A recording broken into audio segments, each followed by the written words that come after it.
नमस्कार बंधुगण आपण मानंकु आमर ही चैनल को स्वागत। आपणकर जदि तुला राशि होई थाए तेबे धैर्यर सहित एही भिडियोटी को थरे मात्र शेष पर्यंत देखंतु।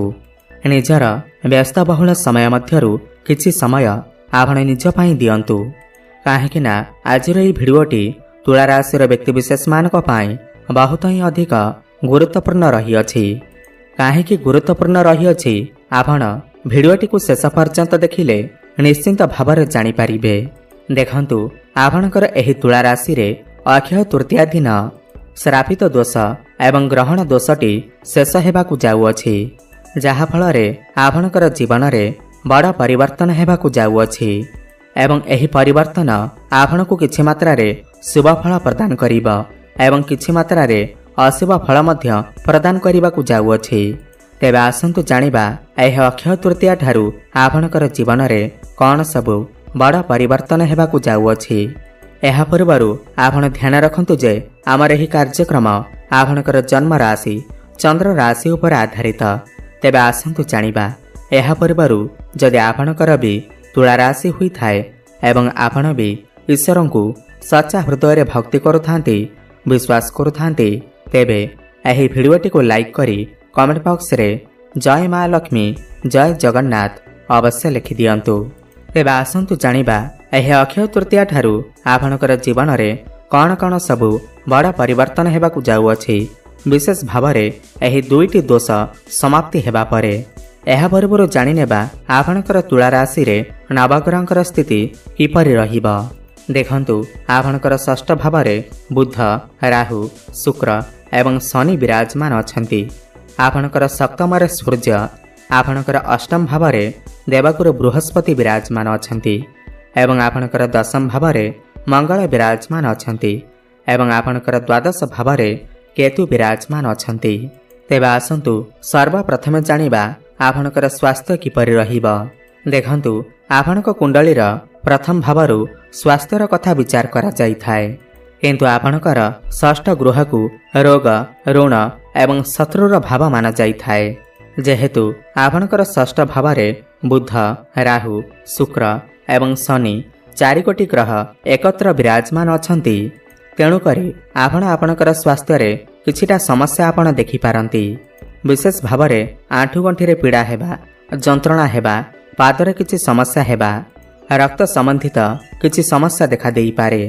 डायबिटीज बढ़ी जिबा बीपी बढ़ी जिबा थायराइड बढ़ी जिबा कोलेस्ट्रॉल विभिन्न प्रकार रक्त संबंधित समस्यार आपण सम्मुखीन होई पारंती एवं आपण देखंतु आपणकर पेटरे मध्य आपण जंत्रणा अनुभव करुथिबे। तेबे एही भली जहा भी समस्या आपणकर जीवन रे चलीथिला एही अक्षय तृतीया परे ताहा सब समाप्त होई जिबा। विशेष करी एही मे मास 18 तारिख परे आपण आपणकर स्वास्थ्य रे विशेष परिवर्तन देखिबाकु पाइबे। आपणकर जेउ श्रापित दोषटी चली अछि ताहा दूर होई जिबा, जहा फलरे आपणकर पूर्वरु जहा भी किछि आपणकर शरीर रे समस्या चलीथिला रोग चलीथिला ताहा सब दूर होई जिबा, सेथिरु आपणको मुक्ति मिलि जिबा। स्वास्थ्य रे आपणकर उन्नति आसीबा एवं स्वास्थ्य को नै आपणकर चिंता मध्य दूर होई जिबा।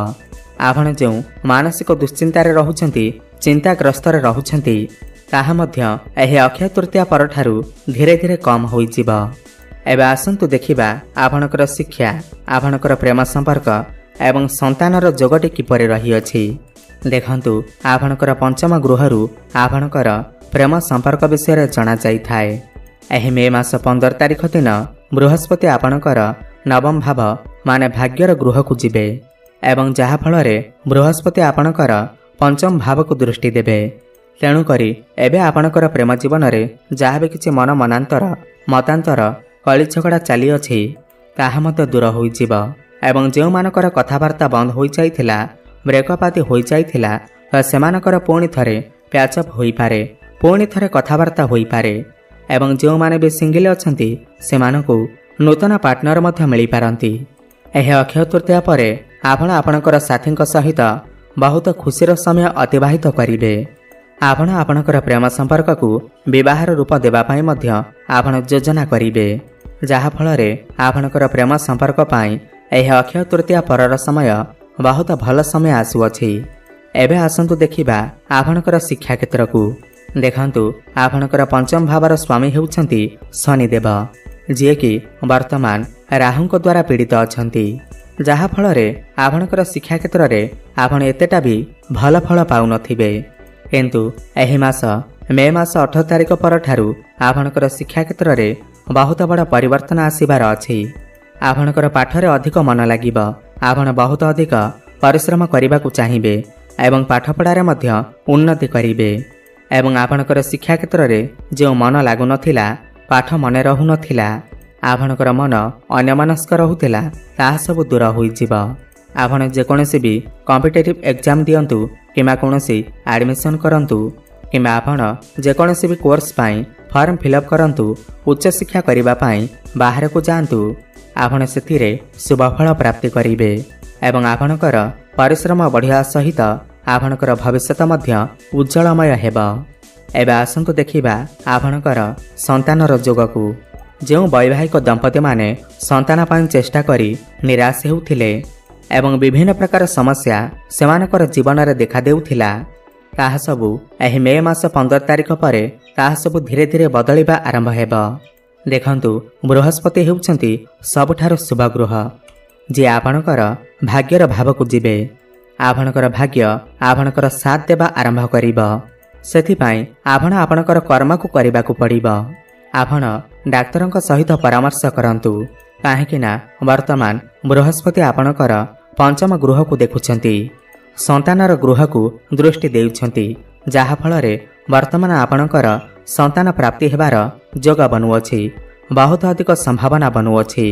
तेणुकरी आपण चेष्टा जारी रखंतु, शुभफल निश्चिंत प्राप्ति हेब। जो नव विवाहित दंपति माने संतानर प्लानिंग करिबा पाई भाबुछंती, तेबे एही मे मास 15 तारिख परे आपण मानक पाई बहुत भल समय रही अछि। आपण चेष्टा करंतु, निश्चिंत शुभफल प्राप्ति करिबे। एबे आसंतु देखिबा वैवाहिक संपर्क को। देखंतु आपणकर सप्तम गृह रे सूर्य विराजमान करिछंती एवं सप्तम गृहरु वैवाहिक जीवन कथा आलोचना करा जाई थाए एवं सूर्य एही मे मास 15 तारिख दिन आपणकर अष्टम गृह को गोचर करिबे, जहा फलरे आपणकर दाम्पत्य जीवन रे जो झगड़ा चली अछि, जो मन मनांतर चली अछि, ताहा सब दूर होई जिव। आपणकर साथींकर आपणक प्रति प्रेमर भावना वृद्धि पाइब। आपणकर साथी आपणको बुझिबा आरंभ करिबे। आपणक भितरे तालमेल ठीक रहिब। आपणकर लाइफ पार्टनरकर क्यारियर रे मध्य ग्रोथ आसीब। आपण दुई जण मिसी फैमिली प्लानिंग मध्य करि पारंती। वैवाहिक संपर्क रे प्रेम एवं रोमांस रो वृद्धि पाइब। दाम्पत्य जीवन रे आपणकर साथींको ठारू आपणको किछि उपहार मध्य मिली पारे, जहा फलरे आपणकर मन अत्यंत खुशी रहिब। एबे आसंतु देखिबा आपणकर कर्म क्षेत्र को। आपणकर कर्मर गृह रे मंगल विराजमान करिसंती, जहा फलरे आपणकर कर्म क्षेत्र रे आपण ऊर्जावान अनुभव करुथिबे। समस्त कार्य को आपण दक्षतार सहित निजे ही परिचालना करुथिबे, जहा फलरे आपणकर उभय धन एवं प्रतिष्ठार वृद्धि घटिब। एवं जो माने भी बेरोजगारी अछंती, जो मानक पाखरे कोनोसी चाकरी बाकरी नाही, तो सेमानको निश्चिंत भावरे एही अक्षय तृतीया परे चाकरी मिलिबार बहुत अधिक संभावना बनुअछि।